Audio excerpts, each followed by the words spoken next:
We want to welcome everyone to our March 3rd, 2021 GRREC board meeting. We have about 20 individuals here in person, and we have that many or more online, so welcome. We want to recognize American Fidelity for breakfast and lunch. Hey, Matt just came and spoke with us this morning during the roundtable, and we appreciate that very much. We will now go over the roll call. Adair County. And I need the list of names. Oh, I got it. Never mind. Adair County, Pam Stevens. Allen County, Travis Hamby. Marion County, Bo Matthews. Bowling Green Independent, Gary Fields. Present. Breckenridge County, Nick Carter. Butler County, Robert Tuck. Present. Campbellsville Independent, Kirby Smith. Present. Caverna Independent, Cornelius Faulkner. Present. Christian County, Chris Bensel. Clinton County, Tim Parson. Here. Cloverport Independent, Keith Haynes. Here. Crittenden County, Vince Clark. Present. Davis County, Matt Robbins. Dawson Springs Independent. Here. Edmondson County, Brian Alexander. Here. Elizabethtown Independent, Kelly Bush. Here. Glasgow Independent, Keith Hale. Grayson County, Doug Robinson. Here. Greene County, Will Hodges. Present. Hancock County, Kyle Estes. Here. Hardin County, Terry Morgan. Here. Hart County, Nathan Smith. Henderson County, Bob Lawson. Hopkins County, Deanna Ashby. Marty Klein standing in for Dr. Ashby. Thank you. LaRue County, David Raleigh. Logan County, Paul Mullins. Marion County, Dolores Slosser. McLean County, Tommy Burrows. Here. Meade County, Mark Martin. Here. Metcalf County, Josh Hurt. Monroe County, Amy Thompson. Here. Muhlenberg County, Robert Davis. Nelson County, Wes Bradley. Ohio County, Seth Suther. Here. Owensboro Independent, Matthew Constant. Here. Russell County, Michael Ford. Russellville Independent, Larry Bagley. Science Hill Independent, Jimmy Dyehouse. Simpson County, Tim Slosser. Taylor County. Here. Simpson Taylor County's here. Higdon. Todd County, Mark Thomas. Present. Union County, Tricia Sheffer. Here. Warren County, Rob Clayton. Here. Webster County, Rhonda Calloway. Present. WKU, Corinne Murphy. Good morning, everyone. All right, we do have a quorum present. Now we need a motion to approve the agenda. Have a motion, I need a second, please. Second. Have a second, all in favor, signify by saying aye. Motion carries. Now we'll move on to the approval of the consent items. We have 4 different attachments here. Minutes from the last meeting, the financial statement, payment of bills as of 2/26, and notification of bills paid. I need a motion to approve the consent items. Have a motion, need a second? Second. We have a second. All in favor, signify by saying aye. Aye. Motion carries.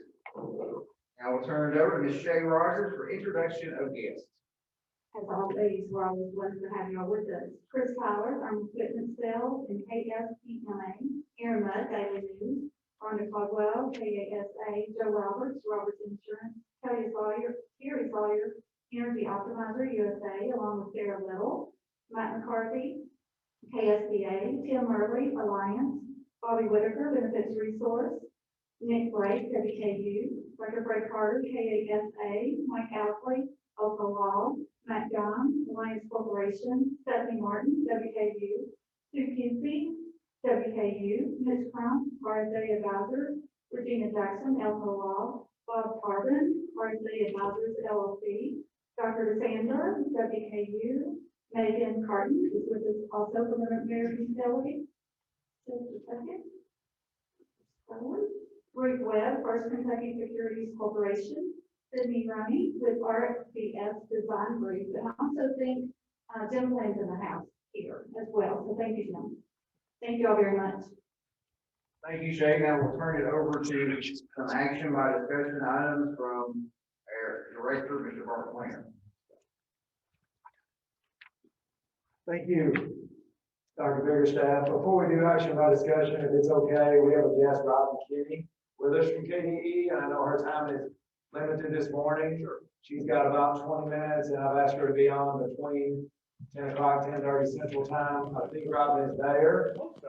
If we see Robin up, I will just, and John will share this executive director report with everyone, but I would ask John to use number 6. If you weren't on for the roundtable, but you are on now, you may be seeing this for the first time. The graph, yep. One before that.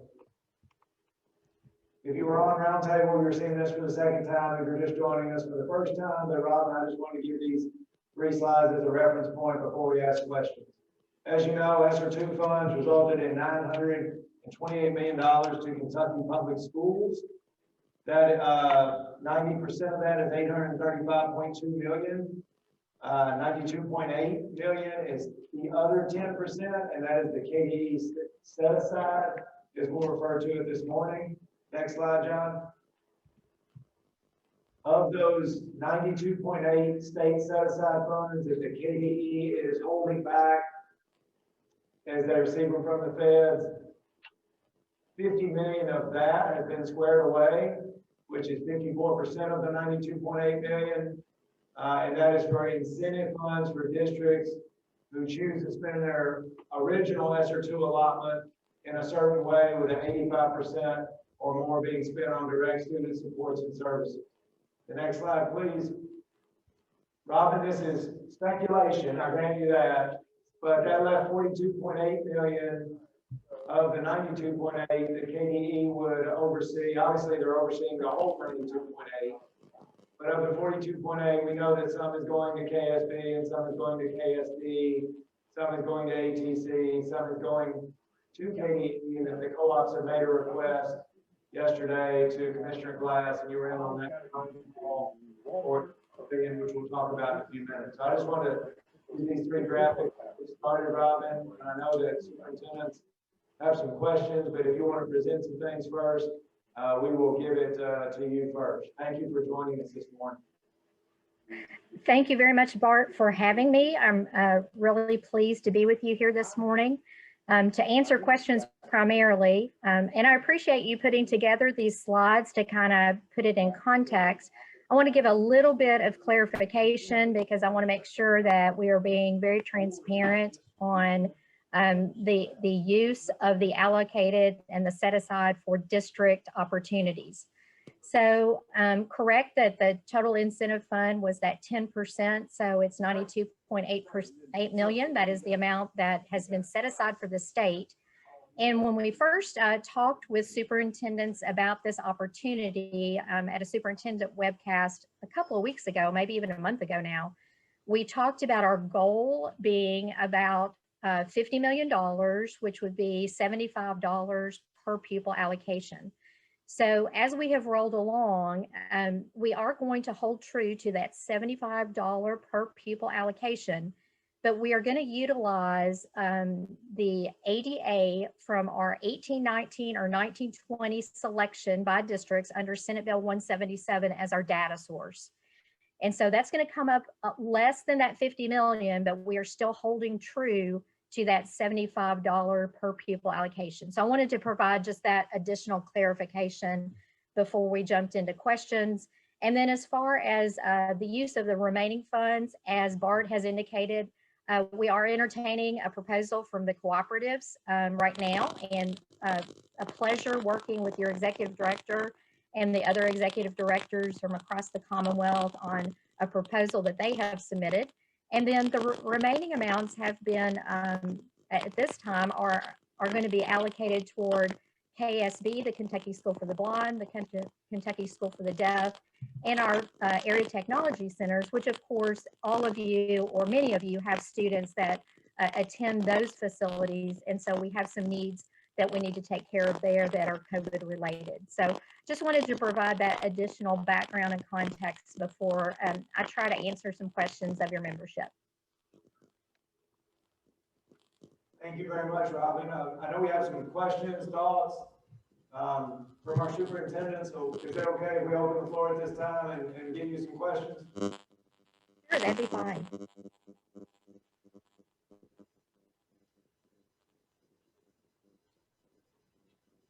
If you're joining us virtually and you want to speak up, just jump in. If you are in the room, raise your hand, we'll get you the microphone. Again, we want the people on the Zoom to be able to hear you in the room, so we need a microphone for you.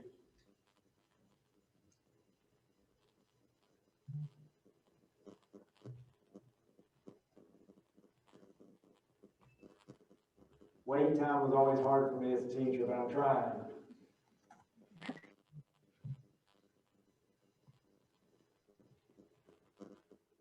Robin, just to get the ball rolling, I'm going to throw out some questions you and I talked about the other day that I think people might have on their mind. Okay.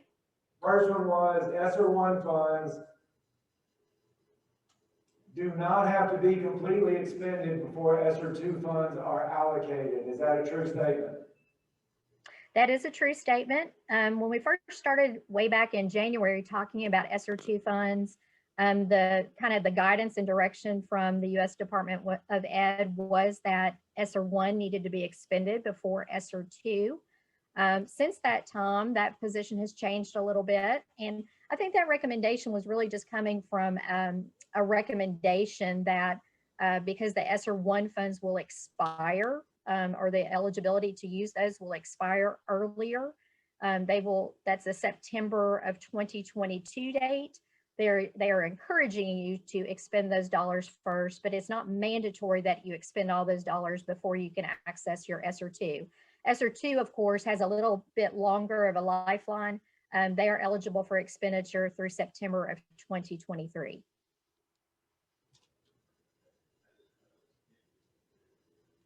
Thank you.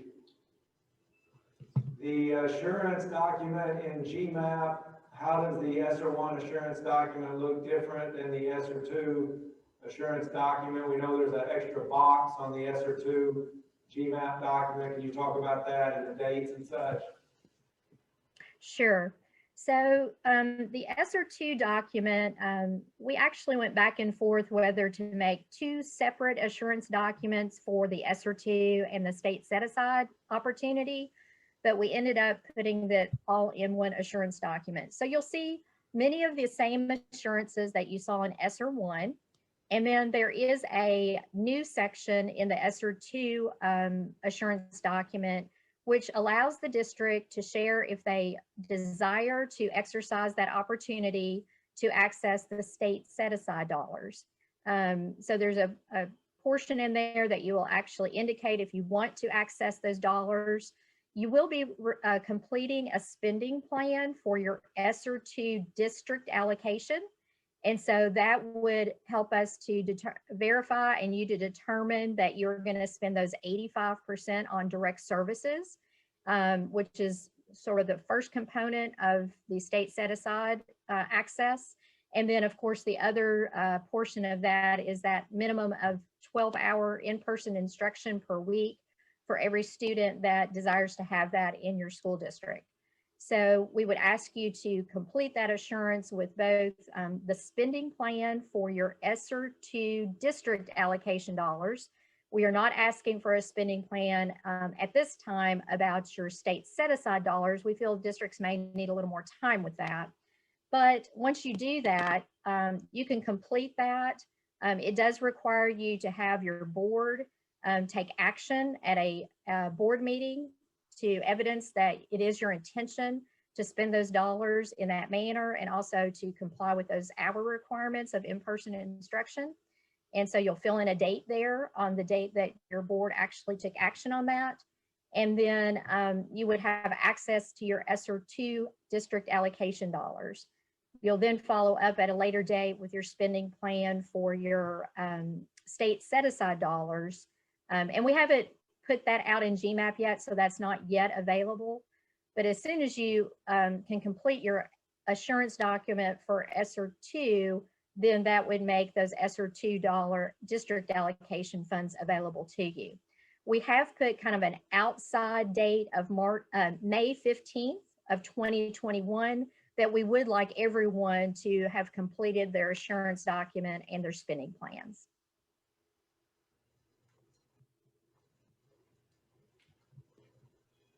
Got a couple of questions. Terry Morgan, Hardin County Schools. Robin, you mentioned assistance for area technical centers. I'm wondering, would that also include locally controlled centers?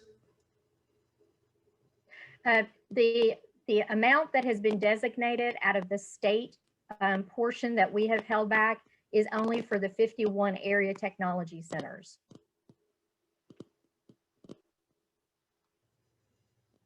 Thank you. Will Hodges, Green County Schools. Hey, Robin, thank you. This is a question I sent to Kate Ritter a couple of days ago, so maybe you all had some discussions since then. We are doing a renovation to a facility, and also in addition, we were wanting to use a portion of these funds towards the ventilation, the HVAC on that renovation / addition. Our concern is, talking to our architect, that it subjects the whole project to federal wages, which would drive up the cost of the whole project probably 20 to 30%. So he was going to get some clarification on that, I think. I didn't know if you all had discussions on that, but I guess my question is, if you're solely buying equipment, not paying for wages with this money, I guess HVAC equipment, would the whole project be subject to federal wages? That's a good question. That's a good question. Che and I had not had an opportunity to talk about that. I think that's something that we're going to have to circle back to US Ed and get clarification on. As you know, facilities is just not something that we're used to doing or handling in this manner. So especially on the facility questions, we're going to have to kind of work through some of those questions about federal wages and how that applies, whether you can prorate it, what that looks like. But I'll circle back to Che. He's been out yesterday, so we hadn't had a chance to catch up. But if you've sent that to him, I'm sure that I'll be able to talk to him about that today in my direct report with him. Other questions from superintendents in the room or in the Zoom?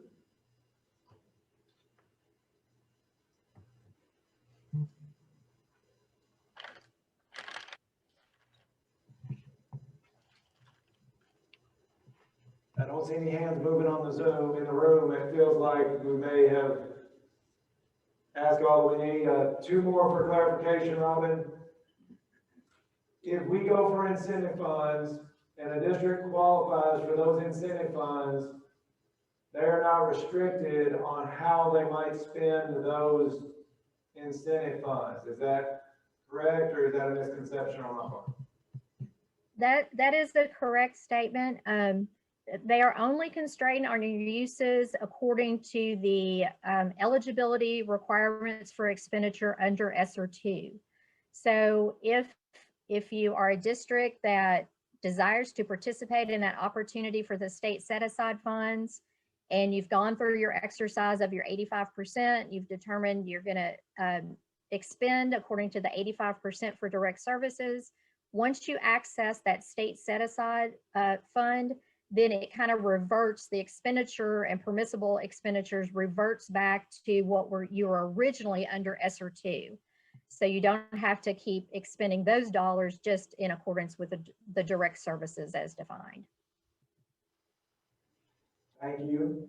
And if I qualify for incentive funds in a district, my exact amount will be determined by whether we chose last spring. We had that choice last spring to use 18-19 ADA or 2019-20 ADA to get we could use either one, but whatever number we chose then, you will look at that number And that number times $75 per student will give me my exact incentive dollar amount. Yes, and for planning purposes for districts, we felt that that is a known data set that districts are familiar with since we've been using that for a little bit now. So that's how you can kind of plan what you think your state set aside dollar amount would look like. That's not printed anywhere in an Excel sheet. Like the ESSER $2, we can access our exact amount in that Excel document, but on the incentive funds, it's not printed because basically some districts may choose to go for it and some may choose not to. So we would just take most people chose their 18, 19 ADA, I think, last spring. I don't know for everybody, you know yours, but whether you chose 18, 19 or for 19, 20, but they could get that number and multiply by 75 and get the incentive fund.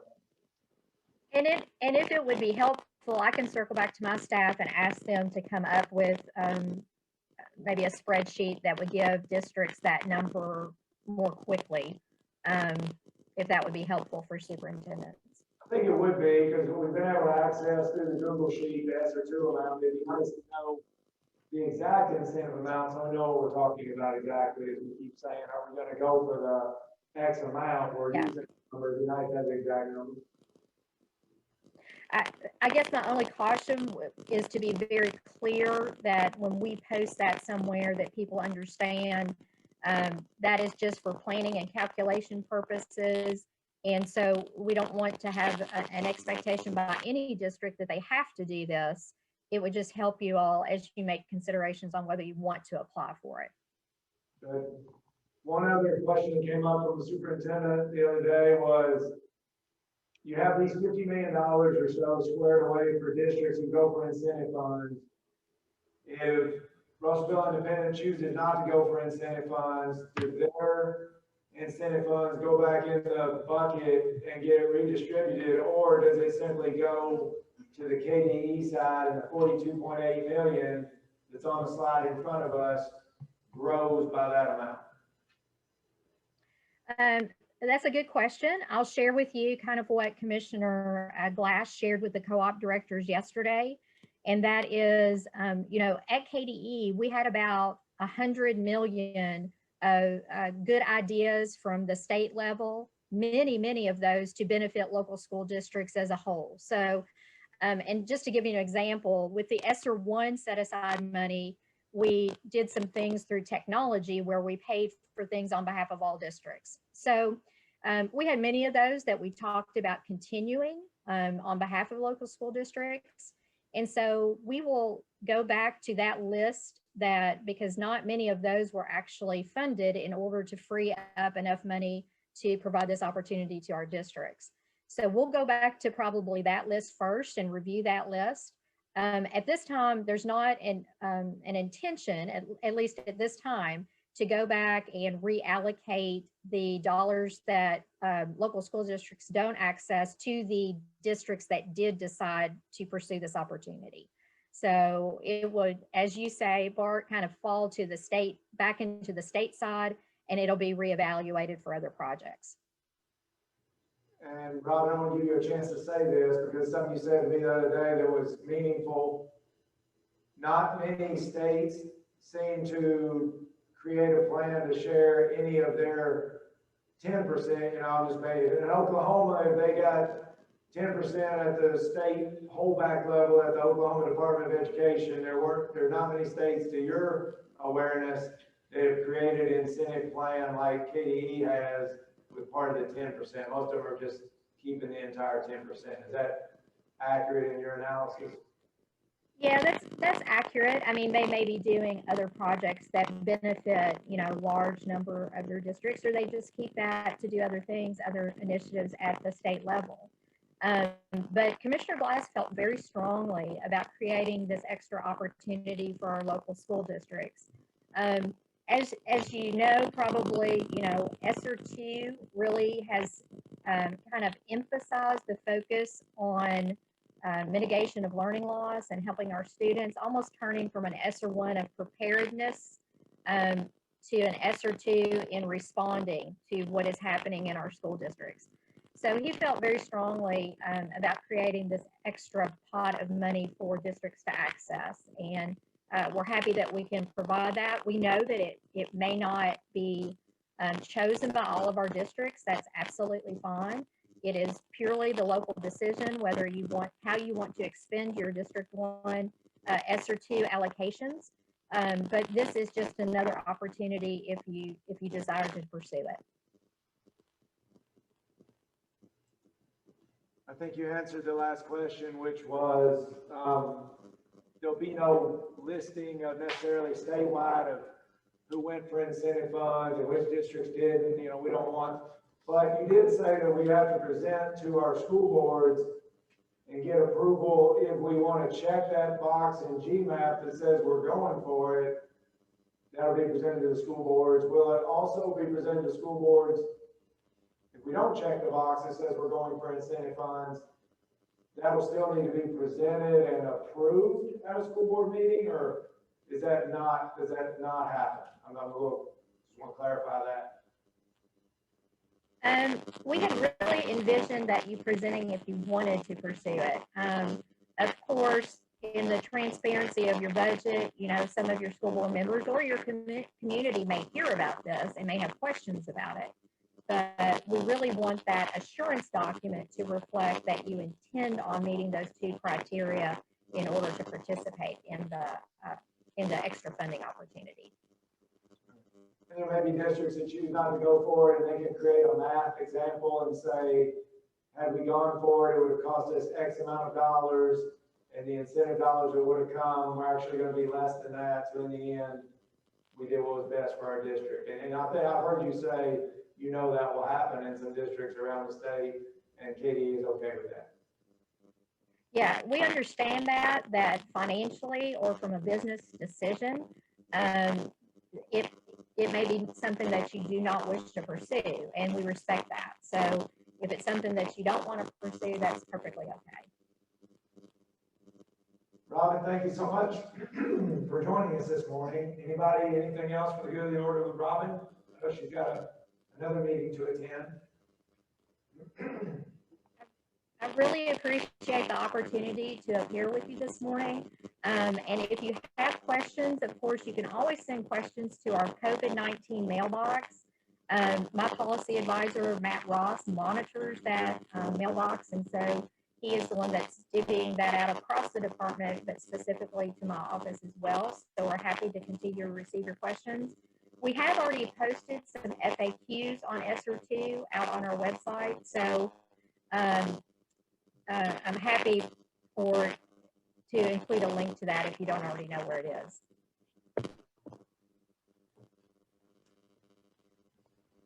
Thank you, Robin. You're welcome. Thank you all very much, and y'all have a good day. Thanks.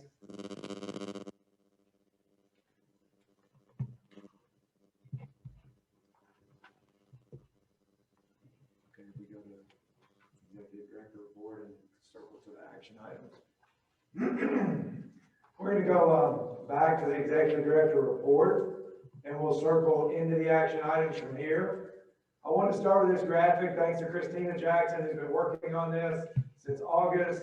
She's been working with your school districts. We've been working with Gerald Printing. We're going to create a large map on the wall out here in the hallway that will display all of our GRREC high school logos. I love geography. I love logos. And no better way to do it than to look at our GRREC region and see how expansive it is and how broad our network is, and we appreciate each and every one of you in our district. So check the map today, make sure we're good with your most current logo and the positioning. We try to place you geographically within the county if possible. A little bit difficult, Rob, here in Warren County when we do GRREC and Bowling Green Independent and WKU and the 4 Warren County schools, we had to squeeze in 7, but try to put you in the right place. So let us know if we need to adjust that. Feel free to take this back with you. We've got a paper copy for you this morning. If you want the graphic to print out and put somewhere, let us know. But I'm really proud of that. Thanks, Christine. All right, March Madness is here. I don't know if it's your favorite month of the year, but it's certainly mine. I love March. I love all sports. Basketball is probably my favorite. So when March 1st gets here, I get really excited. It actually doesn't end until like the first Monday in April. Who knows what happens on the first Monday in April? Anyone? The NCAA championship game happens.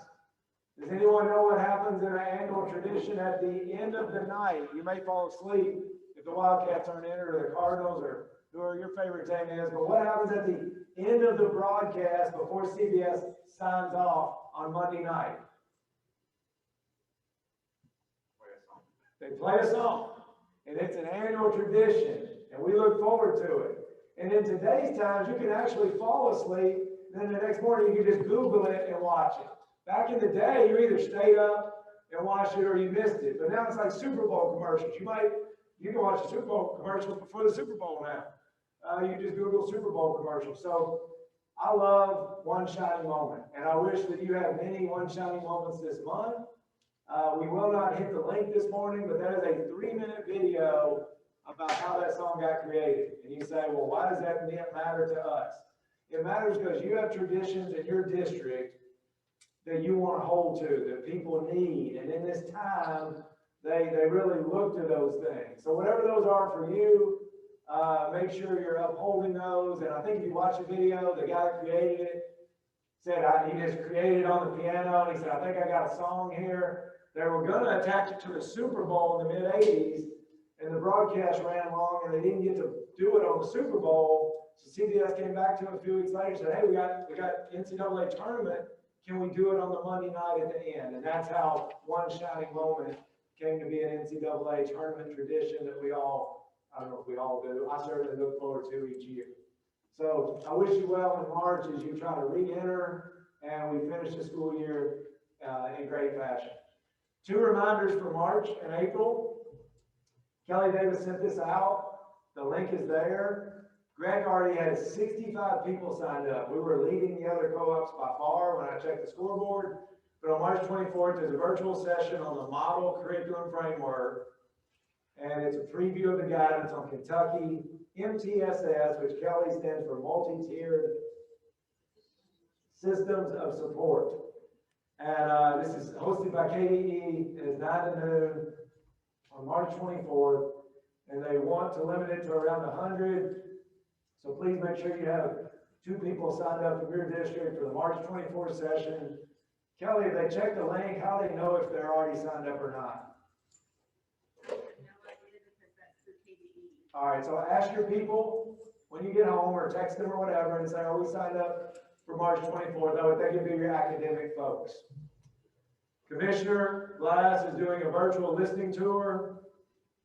He is virtually coming to this room, so he won't be here in person. And they're all around the state, but they're virtual, so that's kind of a little bit of a confusion in people's minds. So you can really go to any of them. But the one for the GRREC region is April 15th from 6 to 7:30 p.m. Central Time. So please try to plan to mark your calendar for that, pay your taxes that day, and join us at 6 o'clock to 7:30 for the virtual listening tour with Dr. Glass. Next, some of you have blue scarves on your table this morning. Some of you are sad because you don't have a blue scarf on your table. Don't be upset. It's not too late.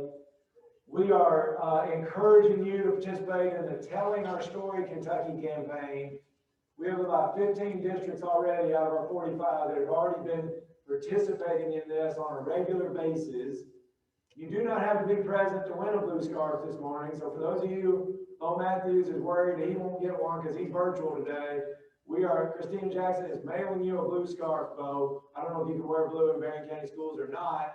But anyway, you're getting a blue scarf with Telling Our Story Kentucky on it. Here are 2 of our most recent postings. And they're not our postings, but they are Clinton County Middle School and Henderson County Schools. Clinton County's got a student that started their own business. She's maybe an 8th grader, can't remember. But you can do these stories on a student, an alumnus. Barron County did one this month on a classified employee. And there's a template for these. And if you need help with this, just let us know. The goal is that every public school in Kentucky We do 12 of these in 2021, resulting in 2021 positive messages going out on social media about public school districts in Kentucky. Great chance for you to honor, represent some of your people. John, do we have a list, right? Or we sent a list out of who had and who hadn't, right? There was an email yesterday, I think, that said, so if you want to know, if you don't have a blue scarf, we probably haven't seen one yet. You may have one. We missed it. We just did a social media search. So if you've done one, let us know. But I got plenty of blue scarves, and I hope we get 45 as we go along. You don't get a second one, Tim Parson, if you bring another story next month. It's one blue scarf for now. We'll see at the end of the year how many we have left. All right. Next slides. We're not doing these again. Moving on. The 42.8 million slide is important, even though some of those are guesses on my part. The 8 million to co-ops is not. So please, I will come back to that in just a minute, based on our call with Dr. Glass yesterday. All right, GRREC student nonfiction writing contest. That's a lot of words. There's a contest. We want entrances or entrance from your students. There's a link there. Your principals have been informed about this, but the deadline is March 31st. Hopkins County is flooding the airwaves with student entrance right now, so we can't let Dee Dee and Hopkins County and Marty win them all. There's prizes for your students. There are cash prizes, 4th, 7th, and 10th grade, I believe. Plenty of details. Please get your folks to submit these. We'll announce the winners in May. GRREC is offering summer learning packages. Several districts have already taken advantage. There's a link there if you want to ask more about that. Kelly Davis and Dan Costello are point people on that. All right, if you go back to, that is my report. I'll share it, but if you'll take it back, we're ready to do action by discussion now, if it's okay. We will start with approval to authorize the CFO to pay bills through our next GRREC board meeting. Remember, we are off in April. We don't come back together till May. So this is something we normally do when we're gonna miss a month. We ask for this approval. All right, we need a motion to authorize the CFO to pay the bills at the next GRREC board meeting.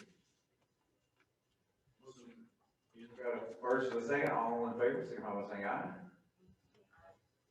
Motion carries. Thank you. For the survey, we love to send out surveys, and I appreciate your continued willingness to answer them. We had almost 40 of our 45 folks answer the survey about ESSER II funds and also about the May board meeting, the GRREC May board meeting. Jim Flynn, our friend, is with us today. He is hosting CAS in Louisville beginning Sunday, May the 2nd through Tuesday, May the 4th. Our board meeting was scheduled for Wednesday, May the 5th. We figure you're going to be busy when you get back to your district. Maybe you don't want to do it the next day. More than 50% of the people surveyed said they would like to do it on Sunday, May the 2nd at the KS conference in Louisville, with the caveat that if they couldn't be there, they could join virtually. So that's what I'd like to propose today, is that maybe we move our May meeting to Sunday, May the 2nd. It would be from 1:30 to 2:30 Central Time, and the general session opens at 3 p.m. Central Time. So if you're going to be there physically, you would join us from 1:30 to 2:30 for our board meeting, and then the general session starts at 3. If you can't be with us, you can join us virtually. I don't want to just do that because the majority said they want to do that. I want to make sure there's nothing we're missing that would make that so problematic that we need to consider doing it like on Tuesday, May the 4th, or coming here Wednesday, May the 5th. So any discussion, questions, thoughts about that before we ask for approval to move it to May 2nd?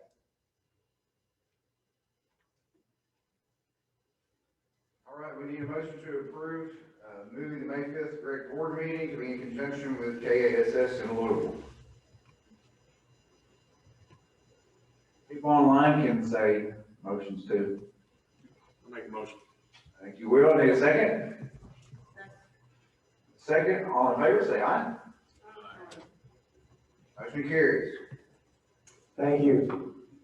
The next four are attachments 5, 6, 7, and 8. I'd actually ask you to reference attachment number 9. I'd like to go there next because I'm not going to ask for 5, 6, 7, and 8 until we clarify attachment 9. In your packet or electronically, you have a one-page resolution with lots of whereases and therefores in it. I would prefer that you reference the one-page flyer that has a yellow light bulb on it first. If you can find that, it's not an attachment, but it is in your packet. It's a one-page flyer that explains our GRREC team cooperative regional plan that we've been working on for about a month with the other co-ops. If you cannot find this, John, are we able to put this on the screen as well? Is it in your director's report? It's in the board folder. Okay. In the shared drive, the board folder. So in short, as I told you earlier, the co-ops have asked the commissioner for $8 million of the 42.8 from the KDE set aside. And we have a plan we're very excited about. There are 8 co-ops, and we're asking for $8 million to be spread out, $1 million each among the co-ops to create GRREC regional teams that would exist and work for the next 2 years in fiscal year 22 and fiscal year 23. Testing. And these teams would be able to serve you in the districts. Now, it's hard to think about what these teams might do for your 45 districts right now. It could be something like what our consultants do now. If Cumberland County calls and says, hey, we're really needing some SEL help, can you help us with that? We would get our SEL specialists to work with them. So on this flyer, it explains in the first paragraph, dear Superintendent, Kentucky's 8 co-ops are collectively requesting $8 million, $1 million per cooperative from KDE. This is above and beyond already designated per pupil funds. I think it's important to note that if Commissioner Glass was to say no to this, and I think he's ready to say yes, but he was very strong yesterday in our 2:30 to 4 o'clock meeting with him. We had a Zoom with him, the co-ops did, to present this proposal. He was very strong in saying that if we can't get superintendent backing, he may decide to hold on to the $8 million. And we asked where it would go, and it would simply go to the KDE side. And that graphic that I showed you a minute ago that had 8 million for co-ops and 4.8 million for KDE would simply become 12.8 million for KDE. And he might try to hire these teams and create them and send them around the state to help you.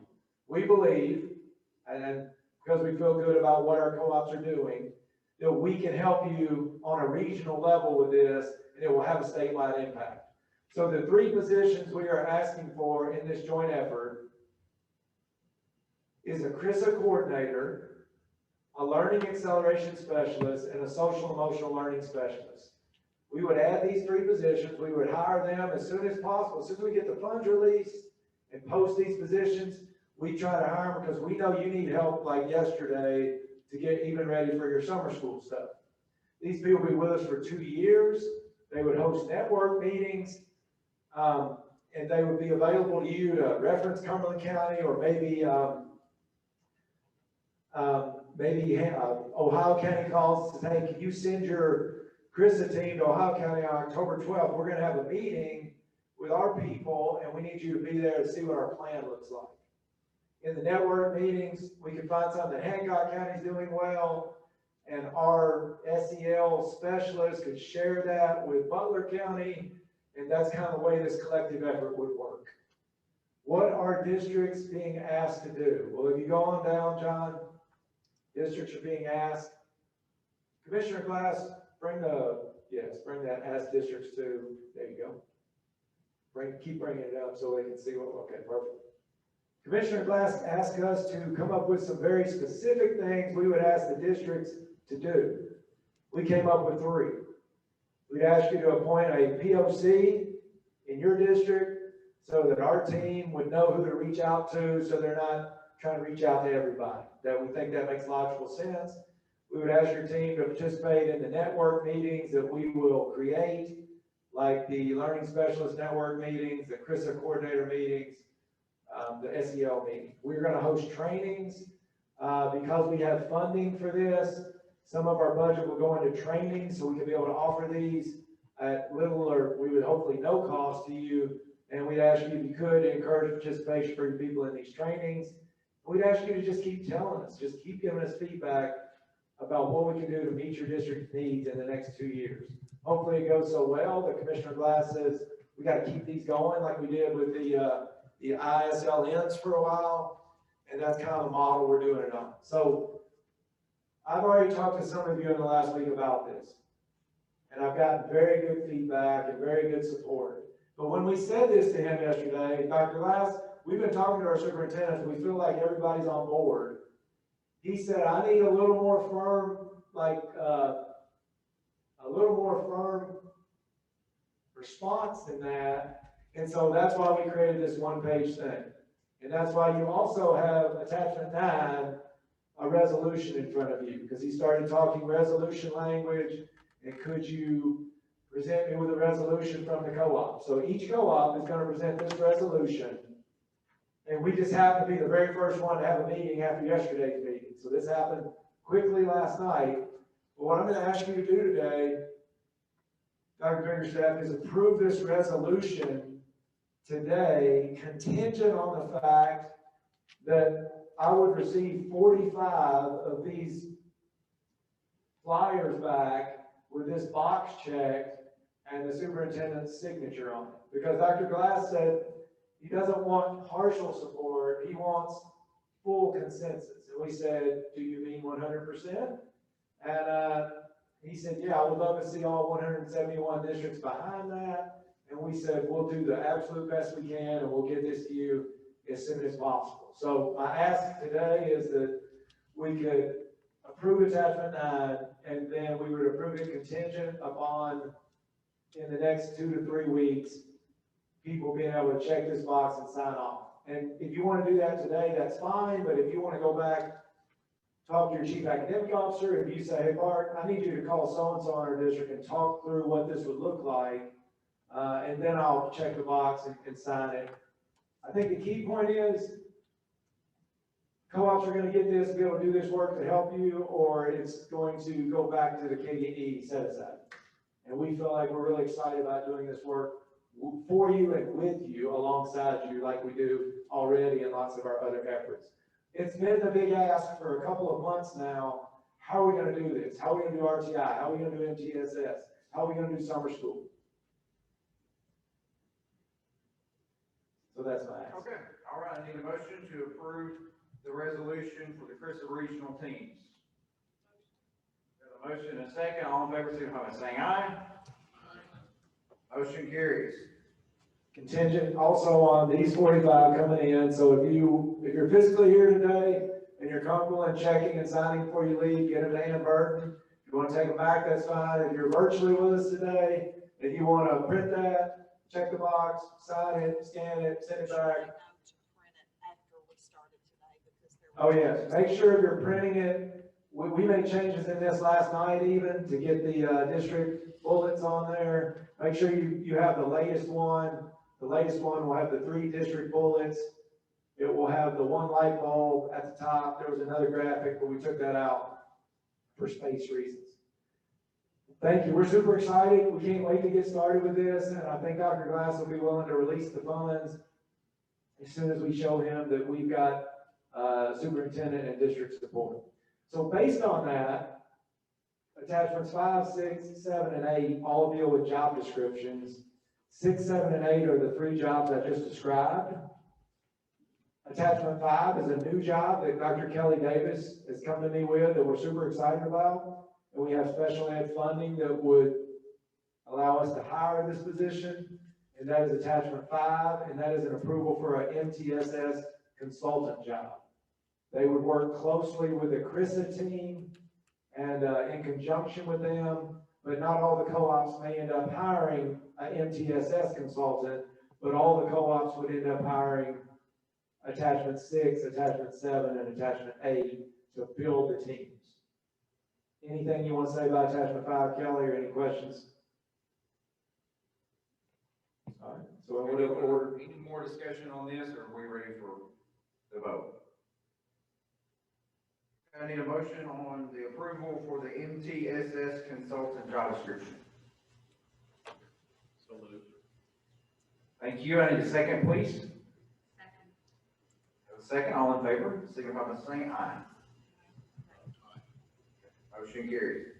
Attachment 6, approval for the GRREC coordinator job description. I need a motion on that. Have a motion, and now we need a second. Second. And we have a second. All in favor, say aye.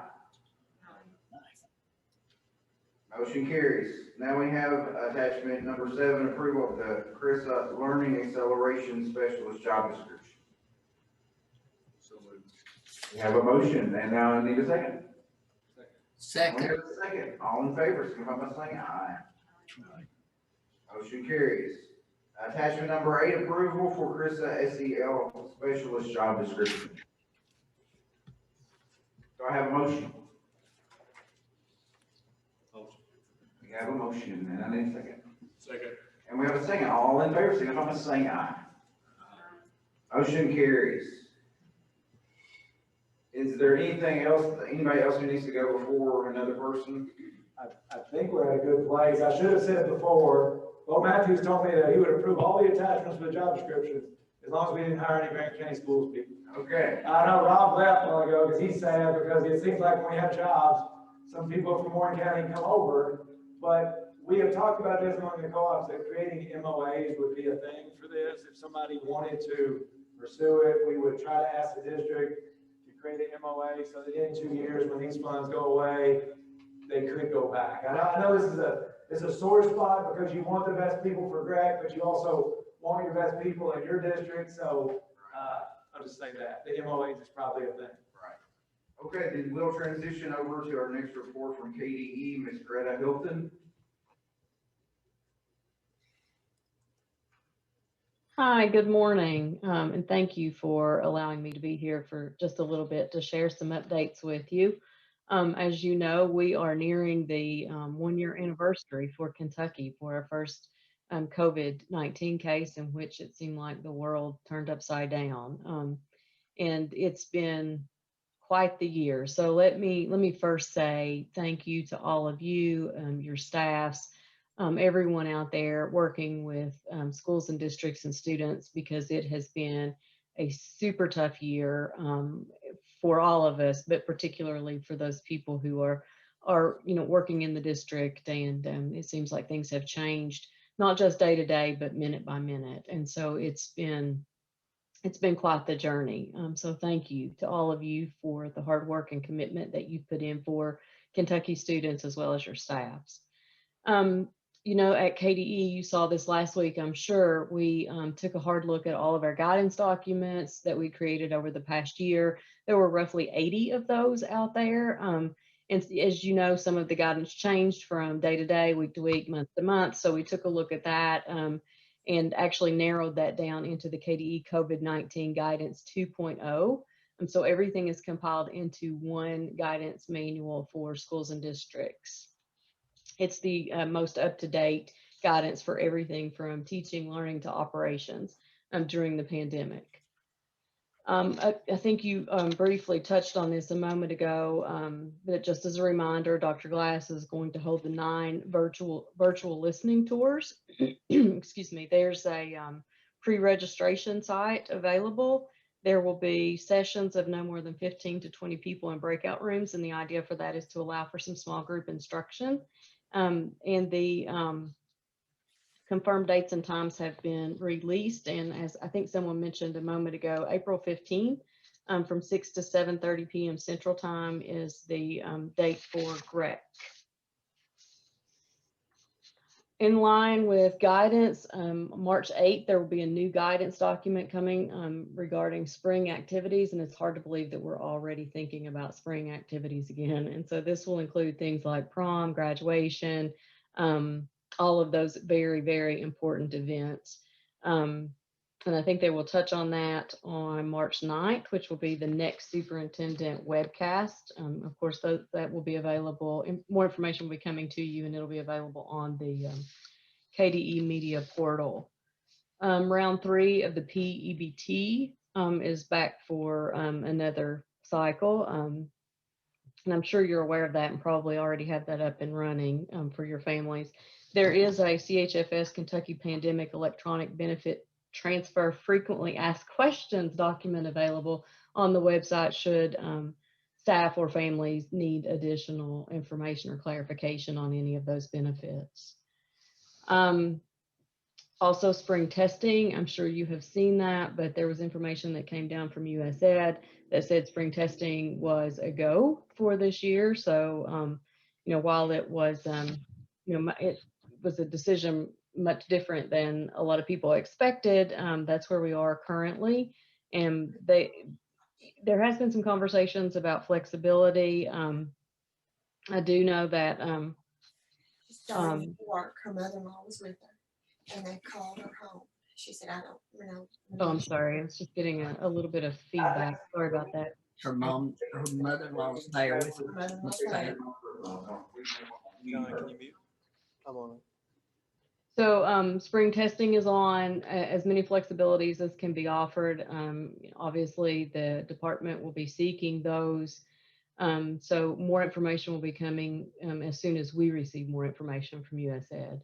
The Continuous Improvement Summit, save the date. So just hold that on your calendars, is set for September 22nd and 23rd at the Lexington Convention Center. And so those are the overall KDE updates. One additional update that's specifically for my office, which is the Office of Special Education and Early Learning. As many of you know, and certainly your special education cooperatives know, Kentucky was selected for Cohort 1 monitoring through the Office of Special Education Programs, or OSEPs, differentiated monitoring and support, which is the DMS 2.0.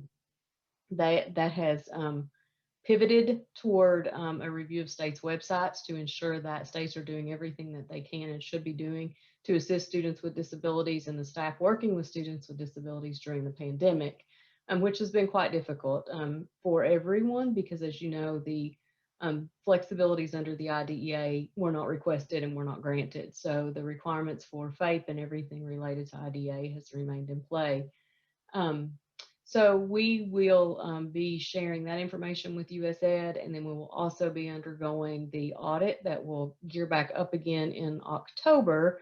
And my understanding is as that rolls out, it may include regions as well as districts. So we will certainly provide more information statewide as we receive information, but for now it has pivoted away from DMS and toward reopening efforts to ensure that students with disabilities are provided with everything that they need during the pandemic.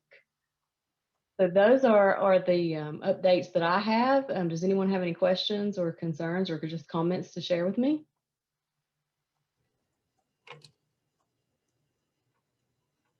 All right, thank you. Appreciate it. Next, we have a report from the LSAC. We have nothing to report on that since the last time that we met.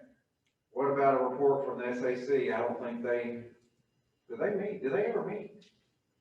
Or is that the question?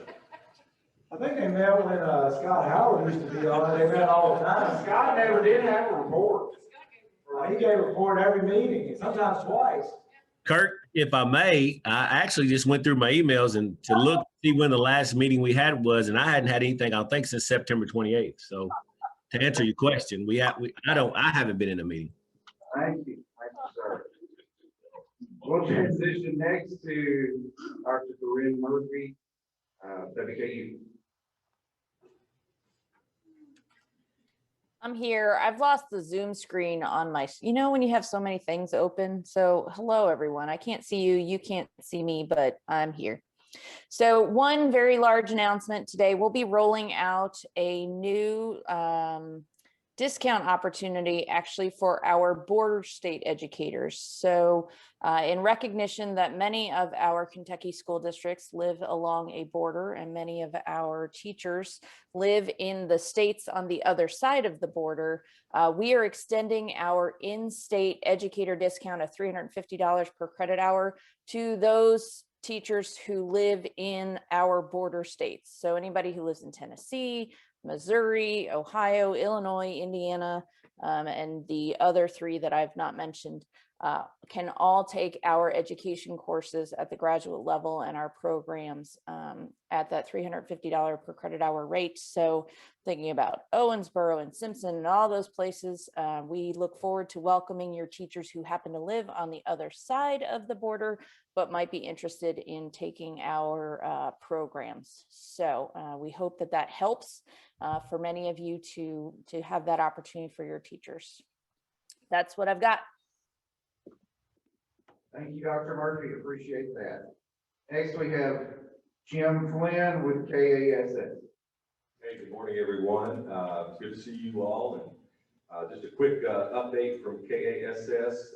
First, we're continuing to work on our priority bills budget. The budget bill, which is House Bill 192, has been pretty quiet. It's our top priority. We've been talking to you about the inflationary increase to the seat base being the main talking point. So continue to talk to both your House and Senate members about that, in addition to paying the ARC on the pension fund, paying the statutory contribution on the medical insurance trust fund, and funding all the nickel equalizations are kind of our main talking points on the budget. House Bill 258 is the new tier for TRS. It's supposedly moving today. I'm not sure if that's going to happen or not. It's been pretty quiet. It's over in the Senate. So a quick message to your senator asking them to support House Bill 258 as passed in the House would be a good message for them to hear. Probably the top issue today is House Bill 208, which is the education relief measures. It's also moving today. In fact, in the Senate Education Committee, which is starting probably right now, it's going to be heard. There's been some debate on that because there's a big group pushing for schools to be 100% reopened. We've advocated for 80% because of the flexibility needed to provide all the different options that you all are providing for families during this pandemic. And we've got about 2.5 months. And one thing we've learned is a one-size-fits-all solution doesn't work.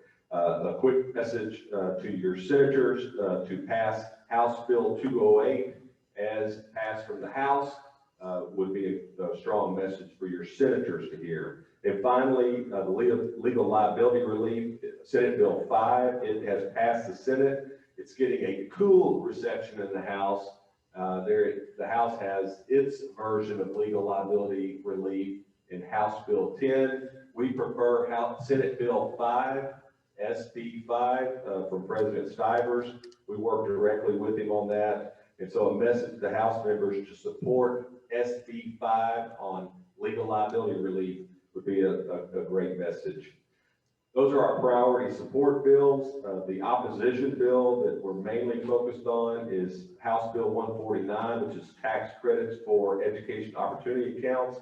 I've sent you lots of information on that. I would encourage all of you to contact your House member to oppose any privatization of public funds for education, including tax credits for education opportunity accounts. It's really tight and close right now. They're pushing hard. In fact, Superintendent Hodges told me he got a mailer in his mailbox yesterday. Was that right, Will? Two of them. And then Paul Mullins has seen a young man from California working for Rand Paul's dad, Ron Paul, out of Texas, hanging door hangers in Logan County. And so they're pushing hard. We've made some progress. Keep up the efforts there. The other bill that we're watching closely that many of y'all are interested in is Senate Bill 170, the public school choice bill. CAS is neutral on that because of the division among member superintendents. Senate Ed Chair Max Wise announced last week that it'll be studied during the interim, providing the opportunity for all voices to be heard on this complicated issue. It's like a multi-edged sword. It affects different communities in so many different ways.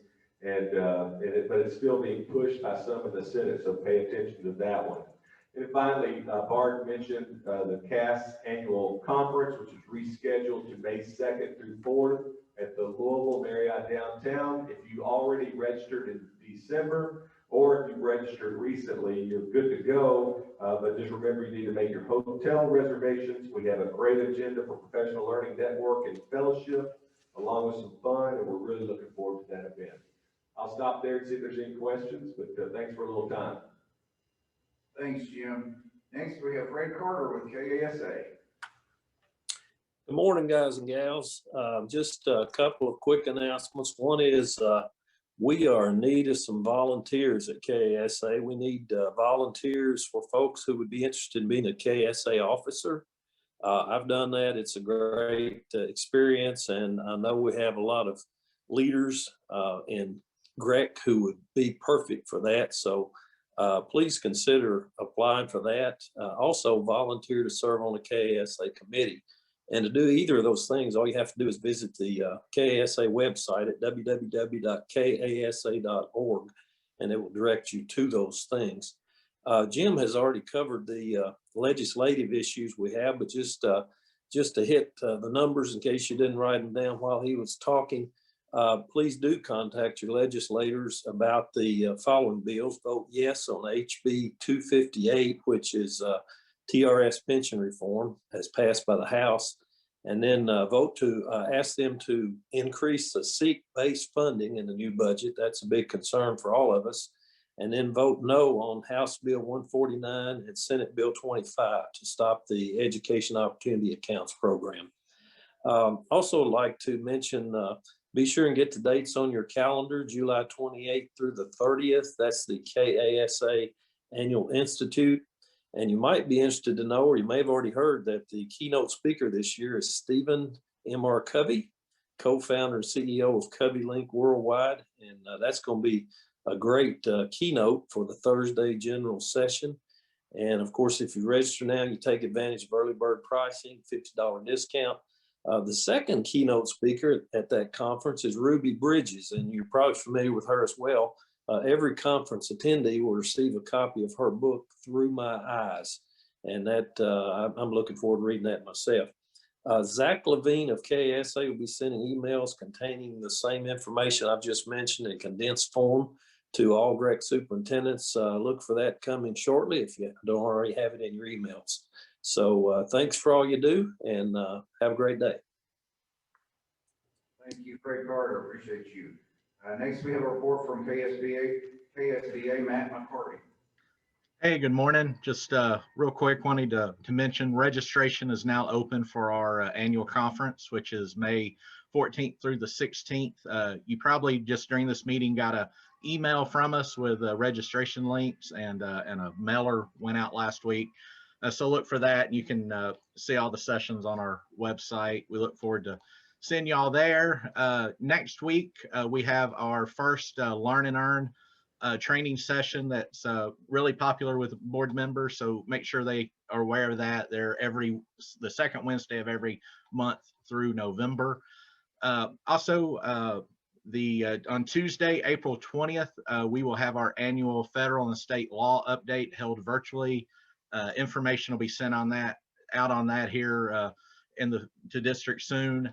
And then finally, just speaking of some of the legislative stuff, just be on the lookout on Fridays for Eric Kennedy sends out a legislative update each week that goes over some of the bills that are of importance to us, or that we want you to be aware of. So just look for that each Friday, and if you're not getting that email, let us know so we can make sure you're on our mailing list. But that's all I got today, and appreciate it. Appreciate it. Thanks, Matt. Next, we have Chris Tyler with KSPMA Conference. Hello, thanks for letting me have a couple of minutes. Chris Tyler, CEO of Thermal Equipment Sales and Bluegrass Hydronics and Pump, but coming to you as a volunteer board member with KSPMA today. For those of you who don't know, KSPMA is Kentucky School Plant Management Association. We're a 501c3 nonprofit state organization dedicated to promoting and enhancing the educational process through proper management practices related to the school operations and maintenance. And our membership includes superintendents, maintenance, custodial personnel, energy managers, both college, university personnel, as well as K-12, predominantly K-12 people across the state in operations and maintenance. And I want to invite you all to come to our annual energy conference, if we can still call them annual since they're all canceled last year, but annual energy conference that'll be held down in Bowling Green right there. On Tuesday and Wednesday, April 13th and 14th. We do often have quite a few superintendents coming, but I want to not only invite you all to come, but also invite you all to support your staff, please, your maintenance staff. It's a great opportunity for your maintenance teams to be able to get away from the district, go learn continuing education classes. It'll be held the 2 days. There'll be lots and lots of vendors there. But maybe most importantly, it's a great opportunity for them to network with facility staff people from other districts around. While you all have an opportunity at GRREC and different places like that to network, this is one of the premier opportunities for maintenance staff to network with their peers of K-12 school districts from around the state. So again, that'll be Tuesday and Wednesday, April 13th and 14th in Bowling Green at the Convention Center. And appreciate the opportunity. Thank you all. Okay, thanks, Chris. Appreciate the information. Now we have items not on the agenda or any questions from anyone before we wrap this thing up. Okay, we want to thank American Fidelity for providing us with our breakfast and our lunch meals today. Speaking of lunch, Beth Beckham is ready to bring it to you. Even if you didn't sign up, even if you check, no, I'm not staying for lunch. We hope that you will join us. Take a few minutes, take a break. I know your life is crazy, but you gotta eat. You know, as my mom always says, gotta eat now, you gotta eat. Right. So we'd love to have you eat with us and spend a little time. If you need to take it and go, that's okay too. We understand, but you have lunch. Thanks to American Fidelity. It's coming as soon as we adjourn. Okay, our next board meeting will be at KASS in Louisville, May 2nd. At what time? 1:30 Central Time. 1:30 Central Time at the Marriott downtown. Look forward to seeing everyone then. I need a motion to adjourn. I have a motion and a second. Kirby. Folks want to turn in those flyers signed today. If you want to go ahead and turn these in, I would suggest that you go ahead and do that. That way we can show our support for Commissioner Glass and get this money coming in. And if you didn't pick up a travel form, if you did the online folder, I've got some extras up here. Thank you all for a good meeting. Who was the second? Who was the second on?